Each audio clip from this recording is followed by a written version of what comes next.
तो है यह आपका हिंदी है और यह पाठ 2 है। पाठ 2 है।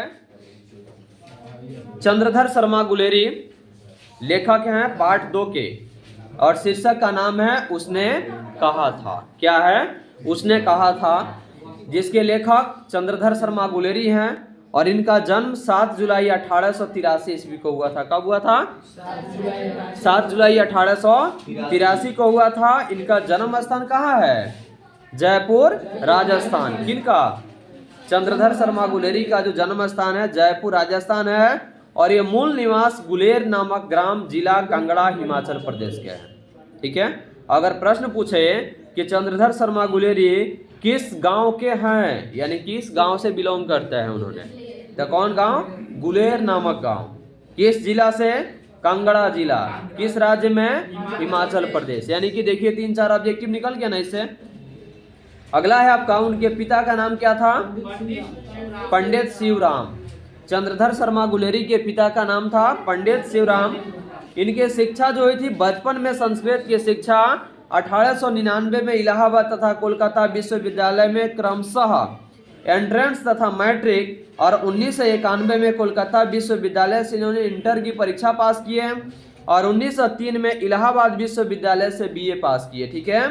और इन्होंने बहुत सारी रचनाएं भी किए हुए हैं, जिनका नाम है, कहानियां है इनकी सुखमय जीवन, जो 1911 में, बोधो का कांटा 1911 में प्रकाशित हुआ, और उसने कहा था 1915 में। लेकिन सबसे ज्यादा महत्वपूर्ण कहानियां जो बनी उनकी, वह कौन सी है? उसने कहा था। अब है चंद्रधर शर्मा गुलेरी का निधन कब हुआ था? 22 सितंबर 1922 को। हो गया? 12 सितंबर 1922 को। कब हुआ था? 12 सितंबर 1922 को। अब चलिए हम पाठ पे चलते हैं। उसने कहा था कि प्रश्न पहला है, उसने कहा था कहानी कितने भागों में बटी हुई है? कहानी के कितने भागों में युद्ध का वर्णन है? ध्यान से सुनिएगा, जहां भी जिसको दिक्कत लगे बोलिएगा, हम समझाएंगे, लेकिन ध्यान से समझिएगा। हिंदी को कहानी की तरह पढ़ो। एक समझ जाओ कि हम कहानी पढ़ रहे हैं, पूरा दिमाग में कंठस्थ बस जाएगा। 2 बार 4 बार लिखो, एकदम कंफर्म है कि आपके दिमाग से अलग हट करके नहीं जाएगा।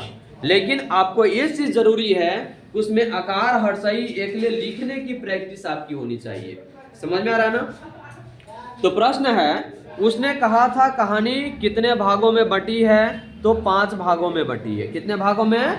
5 भागों में बटी है, और इसके 3 भाग में युद्ध का वर्णन है। यानी कि इस पूरी कहानी के 3 भागों में युद्ध का वर्णन है, द्वितीय, तृतीय तथा चतुर्थ में। यानी कि 5 भाग में बटी है, लेकिन दूसरा, तीसरा और चतुर्थ, ये 3 भाग में आपका क्या है? युद्ध का वर्णन है। युद्ध माने की लड़ाई का वर्णन किया गया। ठीक है। अगला क्वेश्चन है, कहानी के पात्रों की एक सूची तैयार करना है। पात्र का मतलब होता है कि कहानी को तैयार करने के लिए कितने उसमें ढांचा लगा हुआ है, कितने लोग उसमें शामिल हुए हैं। जैसे घर बनता है तो घर बनाने के लिए कितने व्यवस्था करनी पड़ती है, नक्शा, उसके बाद मिट्टी की गुड़ाई, उसके बाद आपका ईंट पत्थर बालू कंकड़ सब कुछ की व्यवस्था करनी पड़ती है। उसी प्रकार से यह कहानी का मुख्य जो पात्र हैं उनकी सूची तैयार करना है कि कितने लोगों ने मिल करके इस कहानी को पूरा विकसित किया है। ठीक है। कहानी एक पात्रों की सूची निम्नलिखित है। एक बालिका जिसकी भेंट कभी किशोरा अवस्था में लहना सिंह से हुई थी। एक लड़की है, एक बालिका है जिसकी भेंट कभी, समय निश्चित नहीं है, लेकिन कभी यानी कि बचपन में, ठीक है ना, बचपन में जब इन्होंने मामा के यहाँ गए हुए थे उस समय की बात है। कहाँ? मामा का घर कहाँ है? अमृतसर। ठीक है ना। और वहीं पे ये लड़की मिली थी इनकी, और तथा कलांतर माने कि लंबे समय के बाद उस लड़की का विवाह सूबेदार हजारा सिंह के साथ हुआ। क्लियर हो गया? पहला पात्र वही है। दूसरा पात्र है आपका लहना सिंह, जो कहानी का मुख्य पात्र है। लहना सिंह के नाम से ही कहानी प्रचलित हुआ है। जो मुख्य पात्र है हजारा सिंह जो है यह सूबेदार है। बोधा सिंह हजारा सिंह का पुत्र है। उसके बाद लप्टन साहब सेना का एक उच्च अधिकारी है। वजीरा सिंह एक सैनिक है और इस कहानी का मुख्य पात्र लहना सिंह है, जिसके इर्द गिर्द कहानी की संपूर्ण घटना चल रही है, यानी कि मिली जुली हुई है। ठीक है, यह आपका पात्र हो गया। अगला क्वेश्चन है, लहना सिंह का परिचय अपने शब्दों में दें। आप एग्जाम देने जब जाइएगा बाबू, पहले ध्यान से सुनिए, परीक्षा देने जाइएगा तो वहां ऑलरेडी लिखा रहता है कि परीक्षार्थी यथासंभव अपने शब्दों में उत्तर दें। गाइड की जो भाषा होती है वह सबसे अलग हटके होती है। कोई भी एग्जामिनर समझ जाएगा कि यह गाइड की भाषा है। परीक्षा लेने वाला जो भी व्यक्ति होगा जो कॉपी चेक करेगा, क्योंकि उसकी भाषा अटपटा ही होती है। और लोकल भाषा यानी कि अपनी मातृभाषा में उसको अपनी टूटी फूटी भाषा में समझा करके अगर लिखते हैं तो उसमें नंबर आपका बहुत बेटर आता है। ठीक है, सर उसके सेम गाइड जैसा याद हो जाएगा, उसमें लिख देंगे तो नंबर नहीं मिलेगा। नंबर तो मिलवे करेगा, लेकिन आप जो चाहिएगा वो नहीं मिलेगा, क्योंकि वो किताबी भाषा हो गया। और परीक्षा के ऊपर हेडिंग में ही लिखा रहता है कि परीक्षार्थी यथासंभव अपने शब्दों में उत्तर दें, लिखा रहता है। जब क्वेश्चन बनाने जाइएगा तो खुद ही लिखा रहता है वहां पे। तो अपनी भाषा में, आपकी मातृभाषा हिंदी है तो हम सजा करके क्यों नहीं लिखेंगे, सजा के लिखेंगे ना। तो देखिए इसमें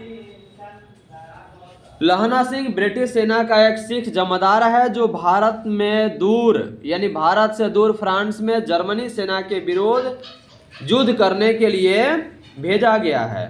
वह कर्तव्यनिष्ठ सैनिक है। कर्तव्यनिष्ठ का मतलब समझते हैं, यानी कि अपने कार्यों में तत्पर आना, यानी कि जो जिम्मेदारी जिसको दे दिया जाए वह जिम्मेदारी से अपनी हटे नहीं, यानी कि पूर्ण रूप से उस पर क्या हो, अडिग रहे। ठीक है, तो यह कर्तव्यनिष्ठ सैनिक है जो विषम परिस्थितियों में भी कभी हतोत्साहित नहीं होता, यानी कि हौसला वाला ये व्यक्ति है। कौन? लहना सिंह। कि कभी विषम परिस्थिति, मने कि विषम समझते हैं ना, यानी कि सोच से अलग, अगर भारी संकट भी अगर आ जाए तो इसकी हौसला टूटती नहीं है, इनकी हौसला बुलंद में ही रहती है। तो हतोत्साहित नहीं होता, अपने प्राणों की परवाह किए बिना वह युद्ध भूमि के खंडकों में रात दिन पूर्ण तनमन के साथ कार्यरत रहता है, यानी कि जिम्मेदारी के साथ कि जिस काम से हम आए हुए वह काम करेंगे तो करेंगे, चाहे वह धूप हो, बरसात हो या कैसा हो भी विपत्ति अगर सामने आ जाए, लेकिन हम अपने मार्ग से विचलित नहीं होंगे। ठीक है, निगरानी करते हुए जब उब जाता है कौन, यानी कि कई दिनों तक, लंबे समय तक खंडक, यानी कि खंडक समझता है ना, टूटी फूटी एकदम खंडहर जैसा जगह, युद्ध करने का जो स्थान था, वहां पे लंबे समय तक अकेले रहने के बाद जब भी बेचारे उब जाते हैं, उबने का समझता है ना क्या होता है, उब जाने का मतलब होता है कि मन चिंता छिन्न भिन्न हो जाना, यानी कि मन का नहीं लगना। ठीक है, जब ये उब जाते हैं तो एक दिन अपने सूबेदार से कहता है कि यहाँ के ड्यूटी से उसका मन भर गया है, जिसके कारण अपनी क्षमता का प्रदर्शन नहीं कर पा रहा। जैसे मन नहीं लगेगा तो कोई चीज अच्छा लगेगा, नहीं लगेगा। तो लहना सिंह का सोच है कि जो हम काम कर रहे हैं लंबे समय तक एक ही जगह है, तो मेरा मन अब नहीं लग रहा है, जिसकी वजह से अब युद्ध करने में मेरी ताकत छीन भिन्न होती जा रही है, यानी कि हम लड़ाई नहीं कर सकते हैं, क्योंकि मन ही नहीं लगेगा तो कोई काम होगा नहीं होगा। उसके जीवन की एक दूसरी पहलू में मानवीय संवेदना, वचनबद्धता तथा प्रेम है। अपनी किशोरा अवस्था में एक लड़की से के प्रति उसका अव्यक्त, यानी कि जो व्यक्त नहीं किया जा सकता, यानी कि जो दिखाया नहीं जा सकता प्रेम था। कालांतर में लहना सिंह सेना में भर्ती हो गया तथा संजोग बस यह पता हुआ कि वह लड़की अब सूबेदार की पत्नी है। उससे भेंट होने पर सूबेदार की पत्नी ने अपने पति एवं फौज में भर्ती अपने एकमात्र पुत्र की रक्षा का वचन लहना सिंह से लिया, जिसका पालन लहना सिंह ने अपने प्राणों की बाजी लगाकर किया। कहने का मतलब यह हुआ कि यह जो लहना सिंह है उसकी दूसरी कहानी एक शुरू होती है बचपन से, जो कि अपने मामा के यहाँ जब गए हुए थे तो उस समय एक लड़की से इनकी भेंट होती है और लंबे समय तक वहां रहने के बाद अब व्यक्त, यानी कि इनको एक तरफा प्यार हो जाता है उस लड़की से, जिसको यह किसी के सामने व्यक्त नहीं कर सकते थे। ठीक है, लेकिन बाद में जब वही लड़की बोलती है कि बार बार लहना सिंह के पूछने पर कि तेरी कुड़माई हो गई, तो वह धत कह करके भागती है, जिसकी प्रक्रिया बहुत सारी होती है, जो अगले क्वेश्चन में आपको मिलेगा।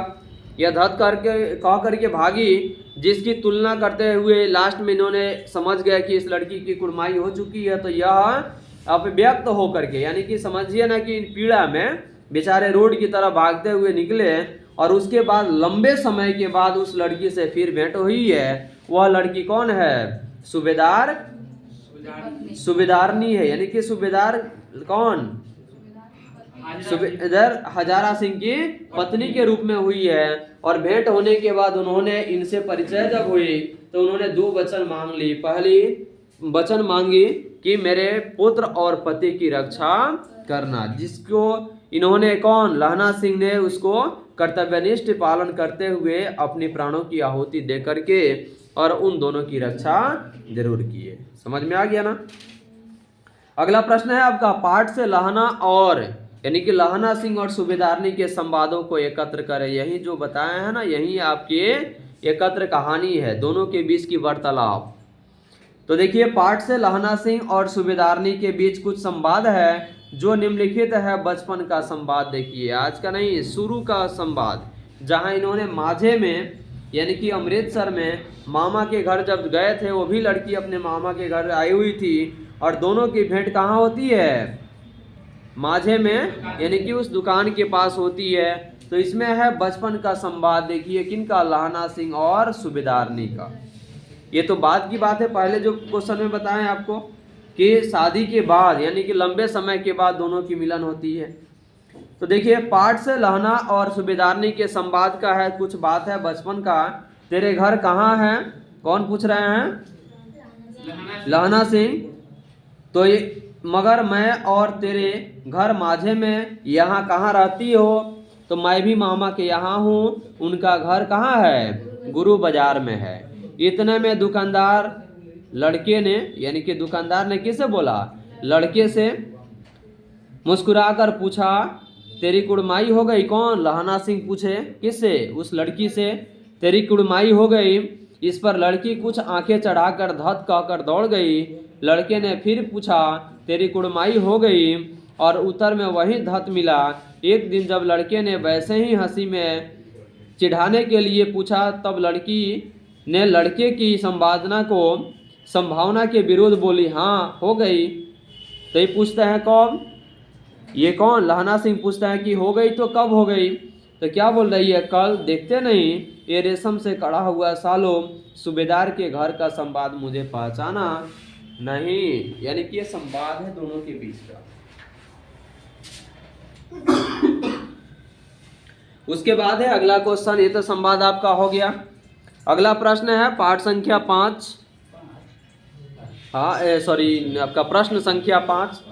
कल देखते नहीं, यह रेशम से कड़ा हुआ सालों, यह सुनते ही लहना की क्या प्रतिक्रिया हुई? यानी कि यह तो सुन लिया, क्योंकि बेचारे को एक तरफा प्रेम हो चुका था, जो कि यह व्यक्त नहीं कर सकते थे। कौन? लहना सिंह। किससे? उस लड़की से।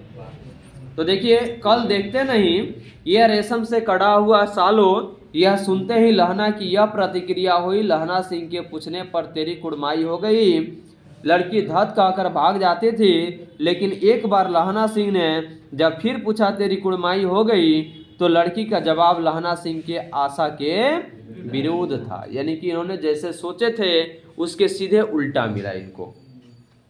इसके बाद लहना सिंह को काफ़ी गुस्सा आया और वह अपना शुद्ध बुद्ध खो बैठा। यानी कि अभी बेचारे जो एक तरफा उस लड़की से प्रेम करते थे ना, अब सुन लिए कि हाँ उसकी अब शादी हो गई है, या मतलब ठीक हो गई है, मंगनी हो गई है, तो बेचारे को अचानक दर्द हुआ। और दर्द होने के बाद इनको लगा कि शायद अब इनकी शुद्ध बुद्ध खो चुके। कौन? लहना सिंह। और ये पीछे की ओर भागना शुरू कर दिए और घर वापस आते समय एक लड़के को नाली में ढकेल दिया, एक खोमचे वाले को खोमचे से बिखेर दिया, और एक कुत्ते को पत्थर मारा, और एक पूजा पाठ करने वाली औरत से टकरा गया जिसने इनको अंधी कहा। यानी कि ये अंधा से भी विभूषित हुए। जब ये पूजा पाठ करने वाली महिलाएं जब जा रही थी तो ये भागे भागे, तो बेचारे का दिमाग डिस्टर्ब हो चुका था। भागे भागे जब आ रहे थे तो इन्होंने क्या कर दिए, यानी कि सुनने के बाद इन्होंने ये सारे लोगों को परेशान कर दिए। खोमचे वालों का खोमचा ढकेल दिए, पूजा पाठ करने वाली महिला से अचानक पीछे टकरा गए, जिसकी वजह से वहां पे इन्होंने अंधे की उपाधि मिली। खोमचा जो होता है आपका वो सामान रखने वाला, जैसे बाहर में आप देखे होइएगा, जैसे कि ट्रेन में आप सफर किए होइएगा तो चलना वगैरह जो बेचता है सब ना, गोला वाला रहता है ना, उसी को खोमचा कहा जाता है। चलिए बातें नहीं बाबू, बातें नहीं। अगला प्रश्न है आपका, जाड़ा क्या है? मौत है, और निमोनिया से मरने वालों को मुरब्बे नहीं मिला करते। वजीरा सिंह के इस कथन का क्या आशय है? आशय समझते हैं ना, क्या भाव है, क्या उनका अर्थ है?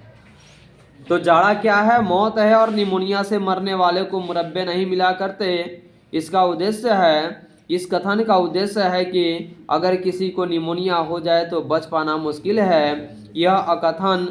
यह कथन वजीरा सिंह अपने साथी फौजियों से कह रहा है। यह वार्तालाप जर्मन के विरुद्ध युद्ध में लड़ते कुछ फौजियों के बीच हो रही है कि जाड़ा में मरने वाले व्यक्ति को निमोनिया हो जाता है, यानी कि मुरब्बा नहीं मिला करते, और फौजियों के बीच हो रही है। साथी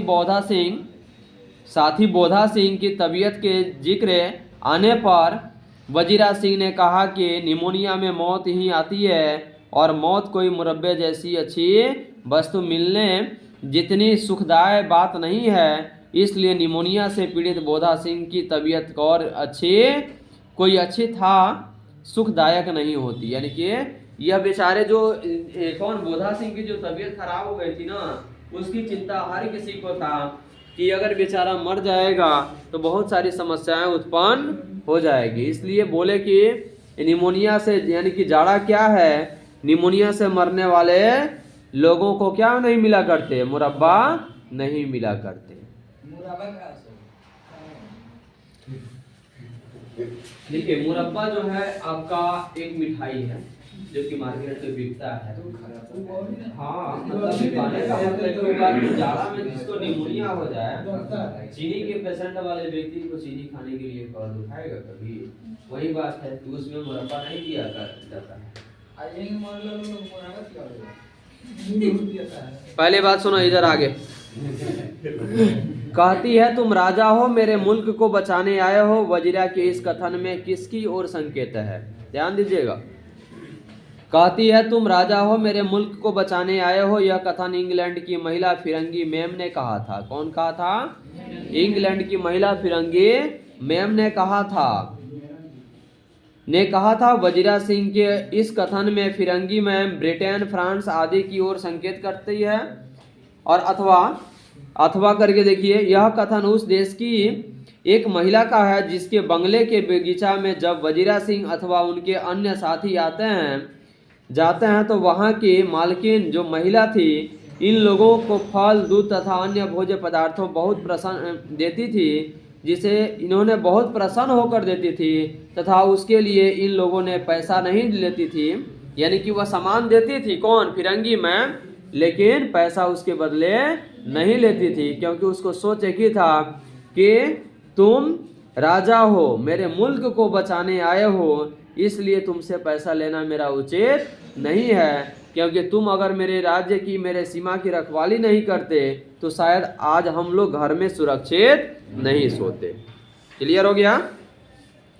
तथा उसके लिए इन लोगों ने पैसा नहीं लेती थी इन लोगों से। उसे इस बात की प्रसन्नता थी कि इन लोगों ने उसके देश को जर्मन हमलावरों से क्या करने के लिए आए हैं? रक्षा करने के लिए आए हैं। इन सैनिकों को अपना रक्षक मानकर उनका स्वागत सत्कार में तत्पर रहती थी। तत्पर मैंने कि हमेशा तैयार रहती थी। कोई दिक्कत? अगला है, लहना के गांव में आया तुर्की मौलवी क्या कहता था? तुर्की मौलवी जो लहना सिंह के गांव में जो आया था वह क्या कहता था? तो लहना सिंह के गांव में आया तुर्की मौलवी वहां के लोगों को प्रलोभित करता था। प्रलोभित समझता है ना? यानी कि प्रलोभन तरह तरह का दिया करता था, जिसमें है वहाँ के लोगों को प्रलोभित करता था और उन लोगों को मीठी मीठी बातों से बुलावे में, यानी कि भुलावे में डालने का प्रयास करता था। यानी कि ना होता है कि आप अगर वैसे काम कर रहे हैं, जैसे एक बात आप तो देख लीजिएगा, ठीक है, पहले कि इसको बताने दीजिए, उसके बाद हम बता रहे हैं, ठीक है। तो वह गांव वालों को कहता था कि जब जर्मन शासन आएगा तो तुम लोगों के सारे कष्ट दूर हो जाएंगे, तुम लोग सुख चैन की बंसी बजाओगे और सारी आवश्यकताएं तुम्हारी पूरी हो जाएगी। क्योंकि वह जर्मन का दलाल, समझिए कि जर्मन का दलाल जैसे व्यक्ति था और उसकी बड़ाई करता था कि अगर वह आएगा तो तुम्हारी सारी दुख जो होगी वह सारी की सारी क्या हो जाएगी, दूर हो जाएगी। अगला प्रश्न है, लहना सिंह का दायित्व बोध और उसकी बुद्धि दोनों ही अस्पृहनीय है, इस कथन की पुष्टि करें। तो लहना सिंह एक बहुगुण संपन्न व्यक्तित्व वाला व्यक्ति था, यानी कि लहना सिंह के पास बहुत सारा गुण था।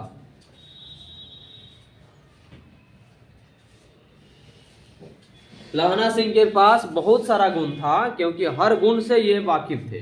कौन? लहना सिंह। इनके अंदर व्यक्तित्व भी था, जो कि अपने को पीड़ा सह करके दूसरे को भलाई करते थे।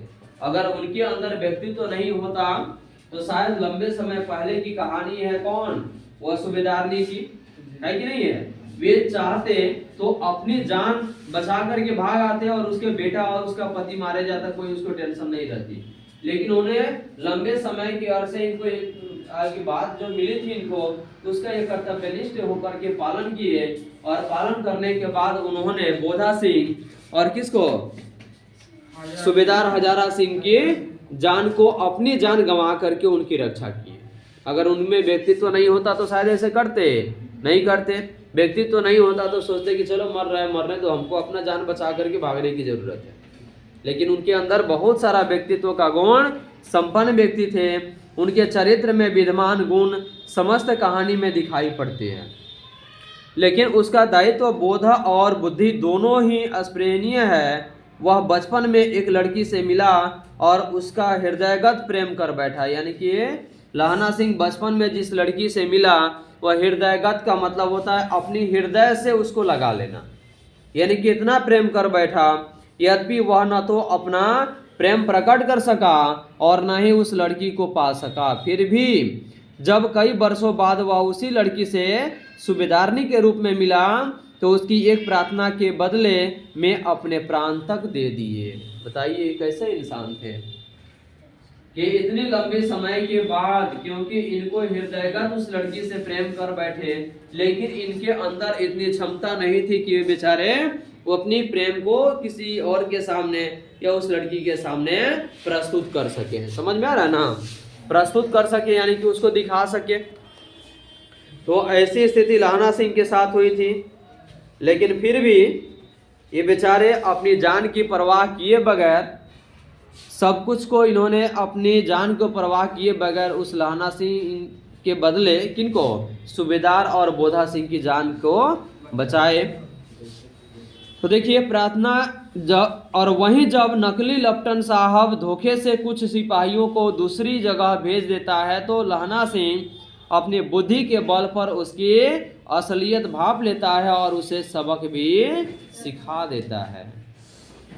अगला प्रश्न है आपका, प्रसंग एवं अभिप्राय बताएं। मृत्यु के कुछ समय पहले स्मृति बहुत साफ हो जाती है, जन्म भर की घटनाएं एक एक करके सामने आती है, सारे दृश्यों के रंग साफ होते हैं, समय की युद्ध बिल्कुल उन पर से हट जाती है। ठीक है, तो यह प्रस्तुत पंक्ति किनके द्वारा, बालकृष्ण भट्ट द्वारा रचित शीर्षक उसने कहा था से ली गई है। यह प्रसंग उस समय का है जब लहना सिंह घायल हो जाता है। कब की है? जब लहना सिंह घायल हो जाता है तब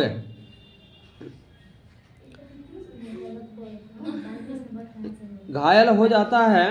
उसी अंतः स्थिति में लहना सिंह वजीरा से पानी मांगता है और लहना सिंह अतीत की यादों में खो जाता है। इन पंक्तियों का अभिप्राय यह है कि मृत्यु के पहले व्यक्ति के मानस की स्मृति में जीवन भर की जो भोगी हुई घटनाएं एक एक कर सामने आने लगती है, जिसमें किसान जीवन का यथार्थ लहना सिंह का सपना, गांव भर की याद, सूबेदारनी का वचन इत्यादि शामिल है। यानी कहा गया है कि मौत से किसको रुस्तगारी है, आज मेरी तो कल तेरी बारी है। जीवन के अंतिम क्षण में मानस पटल के साफ धवल आईने पर स्मृतियों की रेखाएं पूर्वानुभवों से सिक्त होकर यानी एक बार फिर सजीव और संपादित हो जाती है। कहने का मतलब यह हुआ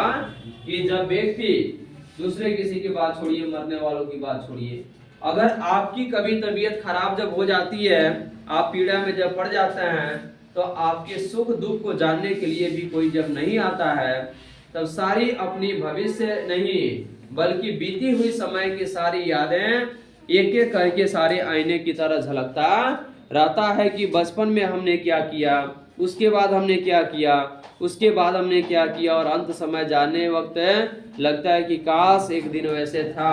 उसको याद करके चिंतित हो जाना पड़ता है। समझ में आ रहा है ना?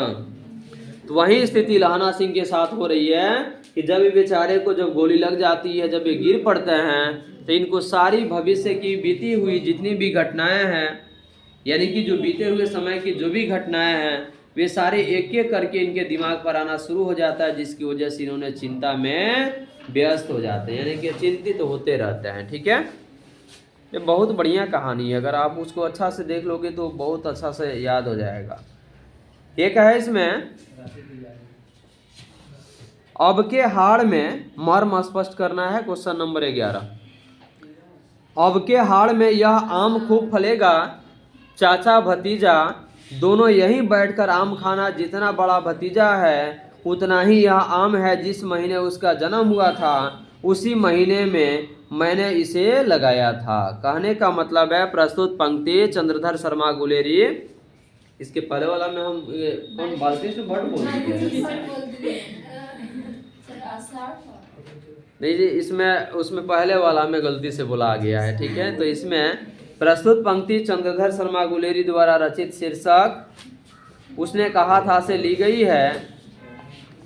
इसमें लहना सिंह बुरी तरह जख्मी है, उसका अंतिम समय निकट आ चुका है, यानी कि अब मरने के कगार पर चल जा चुके हैं, और प्रतीत हो रहा है ऐसी अवस्था में वो अतीत मैंने बीते हुए समय और भविष्य की स्मृतियों में उलझा हुआ है। बेचारा ये कौन, लहना सिंह, क्योंकि इनकी अब मौत आ चुकी है और बीते हुए समय, वर्तमान और भविष्य की चिंता में ये उलझे हुए हैं कि पता ना अब हम जिंदा रहेंगे या नहीं रहेंगे। इसकी चिंता इनको सताए जा रही है, और अतीत की घटनाएं याद आती है तो कभी भविष्य की कल्पनाएं झकझोर जाती है। इन्होंने कल्पना भी किए हुए थे कि भविष्य में हमने बहुत कुछ करेंगे, लेकिन अब इनकी अंतिम समय आ चुकी है, जिसकी वजह से बीते हुए समय और भविष्य को याद करके वर्तमान में चिंता में बेचारे क्या हैं, व्यस्त हैं, मग्न हैं। ऐसे ही एक कल्पना करते हुए वह वजीरा सिंह से कहता है कि इस बार आषाढ़ के महीने में यह खूब फलेगा, तुम और तुम्हारा भतीजा बैठकर खूब आम खाना। यह आम का पेड़ मैंने उसी महीने लगाया था जिस महीने तेरे भतीजे का जन्म हुआ था। यह आम का पेड़ तेरे भतीजे के बराबर है। ठीक है, अगला प्रश्न है आपका,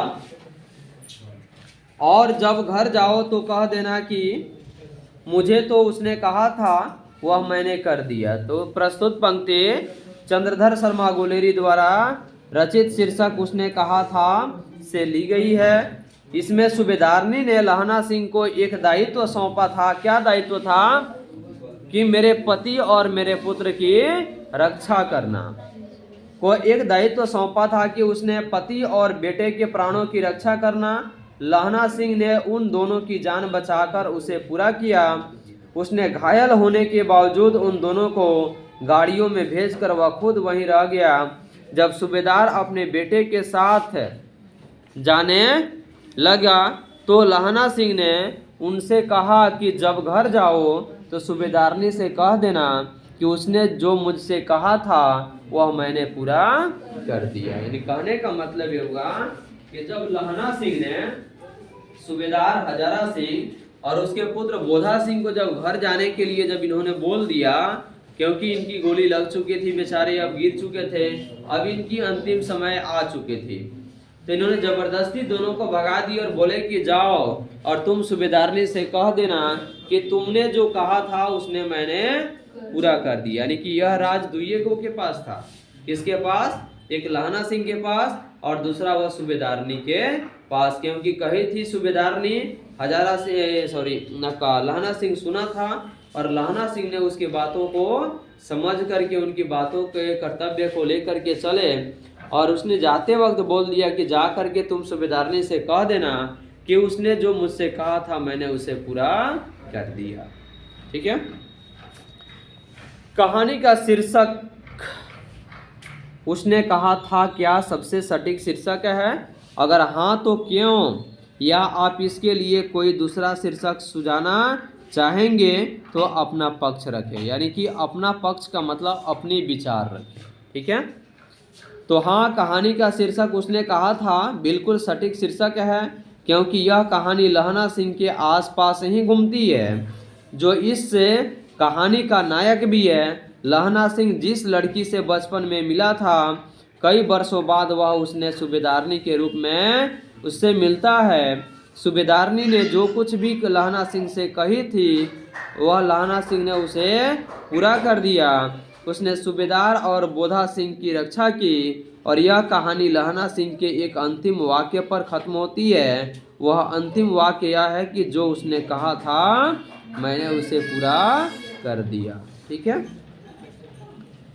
अगला प्रश्न है इसमें, उसने कहा था कहानी का केंद्रीय भाव क्या है? केंद्रीय भाव समझते हैं? यानी कि केंद्र माने कि उसके मुख्य पॉइंट क्या है। ठीक है। तो क्या देखिए, उसने कहा था कहानी का केंद्रीय भाव लहना सिंह के निश्चल प्रेम। निश्चल प्रेम का मतलब होता है कि किसी प्रकार के स्वार्थ इनके अंदर नहीं था। भले बेचारे इन्होंने लहना सिंह ने सूबेदारनी से नहीं कहे, क्योंकि उस समय सूबेदारनी तो नहीं थी, एक लड़की थी जिन्होंने हृदयगत लगा करके उसे प्रेम किया था। उस समय इन्होंने उसके बारे में बताया नहीं, लेकिन फिर भी लहना सिंह के निश्चल प्रेम के भाव है। लहना सिंह ने उस लड़की के से बचपन में कई बार एक ही बात पूछा, तेरी कुड़माई हो गई क्या? और लड़की धत कहकर भाग जाती थी। इससे यह स्पष्ट प्रतीत होता है कि लहना सिंह के दिल में उस लड़की के लिए प्रेम था, और वो प्रेम निश्चल इसलिए था क्योंकि लहना सिंह ने उस लड़की द्वारा दिए गए वचन को अपना वचन समझकर निभाया और अपने प्राण तक की आहुति दे दी। समझ में आ गया? निश्चल प्रेम था किनका? केंद्रीय भाव यही है कि लहना सिंह का निश्चल प्रेम था उस लड़की के प्रति। अगर निश्चल प्रेम नहीं होता तो शायद लंबे समय के बाद जैसे कि उसकी शादी किसी और से हो गई तो भी बेचारे उसके बारे में नहीं ना सोचते, ये भी अपने लाइफ के बारे में सोचते थे। लेकिन इन्होंने शादी भी नहीं किए और लंबे अरसे के बाद जब दोनों की मुलाकात जब होती है तो मुलाकात होने के बाद इन्होंने वचनबद्ध हो गए कि मेरे पुत्र और पति की रक्षा करना, जिसकी वजह से इन्होंने अपने प्राणों की आहुति दे करके और उस सूबेदारनी के पति और पुत्र की रक्षा की है। समझ में आ गया?